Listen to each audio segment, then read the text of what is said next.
Welcome to let's learn CS. Compiler designing series में अभी तक हमने देखा कि कंपाइलर के फेजेस क्या क्या होते हैं और लेक्सिकल एनालाइजर जो कि फर्स्ट फेज है कंपाइलर डिज़ाइनिंग का, उसे हमने डिटेल में स्टडी किया और हमने देखा कि कैसे लेक्सिकल एनालाइजर सोर्स प्रोग्राम को रीड करता है और कैसे regular expressions and finite automata को यूज़ करके टोकन्स जनरेट करता है। आज इस वीडियो में हम देखेंगे कि सिंटैक्स एनालाइजर क्या है, जो कि सेकेंड फेज होता है कंपाइलर डिज़ाइनिंग का, और कैसे ये काम करता है। फ्रेंड्स, आज इस वीडियो में मैं बहुत सी टर्म्स आपको बताने वाली हूँ जिन्हें हम अपकमिंग वीडियोस में देखेंगे, तो वीडियो को पूरा देखें और फटाफट से वीडियो को लाइक भी कर लें, और चैनल अगर सब्सक्राइब नहीं किया है तो चैनल को सब्सक्राइब कर लें ताकि आपको अपकमिंग लेक्चर्स की नोटिफिकेशन मिलती रहे। तो चलिए स्टार्ट करते हैं विद पार्सर। सिंटैक्स एनालाइजर को ही हम पार्सर भी कहते हैं। पार्सर क्या करता है? Parser takes the tokens string from the lexical analyser as input and verifies that the string can be generated by the grammar for the source language. Means जो tokens lexical analyser ने generate किए हैं वो as a input पास किए जाते हैं parser को, और पार्सर कॉन्टेक्स्ट फ्री ग्रामर को यूज करके ये डिटरमाइन करता है कि वो टोकन्स वैलिड हैं या नहीं है। अगर टोकन वैलिड है तो पार्सर उसके कॉरेस्पॉन्डिंग पार्स ट्री जनरेट करता है। अगर टोकन इनवैलिड है तो पार्सर एरर मैसेज डिस्प्ले करता है। तो चलिए अब बात करते हैं यहाँ कॉन्टेक्स्ट फ्री ग्रामर की। कॉन्टेक्स्ट फ्री ग्रामर क्या होती है? चलिए पहले बात करते हैं ग्रामर की। नॉर्मल लैंग्वेज लाइक हिंदी और इंग्लिश में अगर ग्रामर की बात करें तो ग्रामर क्या होती है? ग्रामर वो रूल्स होते हैं जिनकी हेल्प से आप ये डिटरमाइन कर सकते हैं कि कोई पर्टिकुलर सेंटेंस करेक्ट है या नहीं है। सिमिलरली कंपाइलर में भी हम CFG यानी कि कॉन्टेक्स्ट फ्री ग्रामर को यूज़ करते हैं, जिसकी हेल्प से पार्सर ये डिटरमाइन करता है कि कोई पर्टिकुलर टोकन वैलिड है या नहीं है। तो चलिए CFG को हम डिटेल में देखते हैं। CFG is a context free grammar and it has 4 tuples जिन्हें हम रिप्रेजेंट करते हैं V, T, S and P। Context free grammar is represented with the help of 4 tuples. अब इन्हें हम डिटेल में देखते हैं। V क्या होता है? V is the set of non terminal symbols, set of non terminals. Non terminals क्या होते हैं? जिन्हें हम फर्दर किसी दूसरे कैरेक्टर में रिड्यूस नहीं कर सकते, और मोस्टली हम इन्हें कैपिटल लेटर से डिनोट करते हैं। क्या? अब बात करते हैं टर्मिनल्स की। टर्मिनल्स क्या होते हैं? टर्मिनल्स वो सिंबल्स होते हैं जिन्हें फर्दर रिड्यूस नहीं किया जा सकता। T is the set of terminals, और इन्हें हम स्मॉल केस लेटर से रिप्रेजेंट करते हैं। टर्मिनल्स वो सिंबल्स होते हैं जिन्हें फर्दर रिड्यूस नहीं कर सकते हैं। अब बात करते हैं S। S क्या है? S is the start symbol. Start symbol of the grammar is denoted with the letter S। Now P, जो सबसे important point context free grammar में आता है, that is the P। P is the set of production rules. Production rules की help से ही हम ये डिटरमाइन करते हैं कि कोई टोकन वैलिड है या नहीं है। तो चलिए आप सिंटैक्स देखते हैं प्रोडक्शन रूल्स का। Production rules context free grammar में इस फॉर्म में लिख सकते हैं। Left hand side of the rule, right hand side of the rule, A goes to alpha. Means यहाँ पर जो लेफ्ट हैंड साइड है इस रूल की, यहाँ पर आप ओनली नॉन टर्मिनल सिंबल ही यूज कर सकते हैं। यहाँ पर हम कोई भी लेफ्ट या राइट कॉन्टेक्स्ट नहीं यूज करते हैं, ओनली कोई नॉन टर्मिनल सिंबल ही आपका हो सकता है। अगर हम बात करें राइट हैंड साइड की, तो राइट हैंड साइड आपका वेरिएबल्स और टर्मिनल्स का कॉम्बिनेशन हो सकता है। नॉन टर्मिनल्स को ही हम वेरिएबल भी कहते हैं।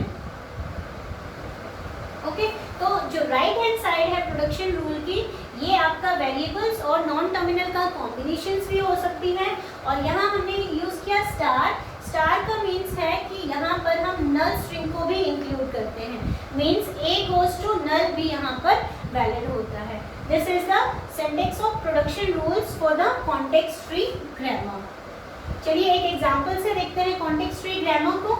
Suppose we have a grammar G is equals to V, T, S and T, where V is equals to set of non-terminals. S is a non-terminal here. Terminal symbols की अगर बात करें तो A and B are the terminal symbols.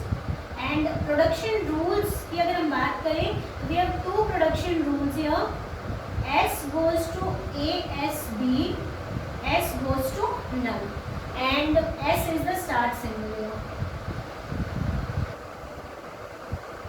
Okay, अब इसे देखते हैं। V क्या है? सेट ऑफ नॉन टर्मिनल्स में हमारे पास A की सिंबल है, that is S। Terminal set में हमारे पास दो सिंबल्स हैं, A एंड B। S की हमारा स्टार्ट सिंबल है और दो प्रोडक्शन रूल्स है हमारे पास, S goes to A, S, B and S goes to null. अब देखते हैं कि हम इसे कैसे डिराइव कर सकते हैं। जो लैंग्वेज इस ग्रामर से हम जनरेट कर सकते हैं, suppose it is denoted as L of G. Okay, the language generated by this grammar is denoted as L of G. देखते हैं कि इस ग्रामर से, इन प्रोडक्शन रूल से हम क्या लैंग्वेज जनरेट कर सकते हैं। तो चलिए अगर मैं यूज करूं only the second production rule, अगर सिर्फ सेकंड प्रोडक्शन रूल को हम यूज करें तो क्या जनरेट होगा? नल। इट मीन्स ये जो लैंग्वेज है इसमें नल भी वैलिड है, नल स्ट्रिंग को भी ये एक्सेप्ट करती है। अब अगर हम बात करें फर्स्ट प्रोडक्शन रूल की, तो फर्स्ट प्रोडक्शन रूल को हम इस तरीके से यूज कर सकते हैं, S goes to A, S, B।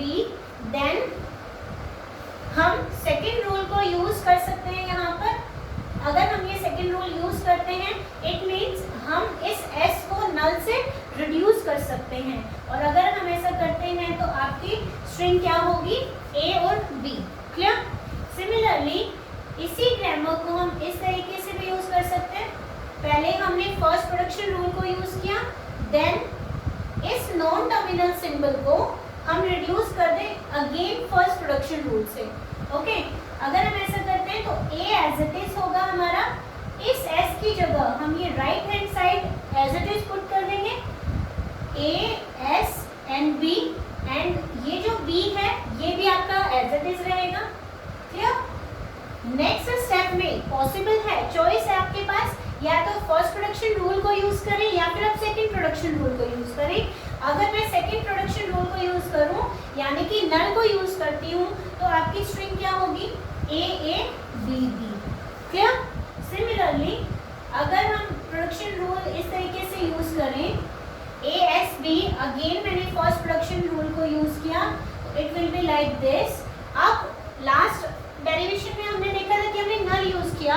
अब अगर मैं यहाँ पर फिर से फर्स्ट प्रोडक्शन रूल को यूज करती हूँ, तो ये क्या होगा आपका? A, A, A, S, B, B। Double A आपका एज इट इज रहा, डबल B आपका एज इट इज रहा। जो S नॉन टर्मिनल है उसको आपने first production rule A, S, B से रिप्लेस कर दिया। Clear? Now in the next step we can use null here, और अगर हम सेकंड प्रोडक्शन रूल यूज करते हैं, नल यूज करते हैं, तो स्ट्रिंग क्या होगी? A, A, A, B, B, B। तो यहाँ से जितनी भी स्ट्रिंग हमने यहाँ पर गेन की है, इनसे क्या आइडिया लगा सकते हैं हम कि ये जो लैंग्वेज, ये जो ग्रामर है, ये किस लैंग्वेज को एक्सेप्ट करती है? A raised to power n, B raised to power n, where n is greater than equals to 0। कैसे? क्योंकि यहाँ देखिए यहाँ पर 0 है, A की पावर 0, B की पावर 0, यानी कि null. Then here A power 1, B power 1। यहाँ देखिए 2A 2B, हम इसे ऐसे भी लिख सकते हैं A square B square. Similarly यहाँ पर हम लिख सकते हैं A क्यूब B क्यूब।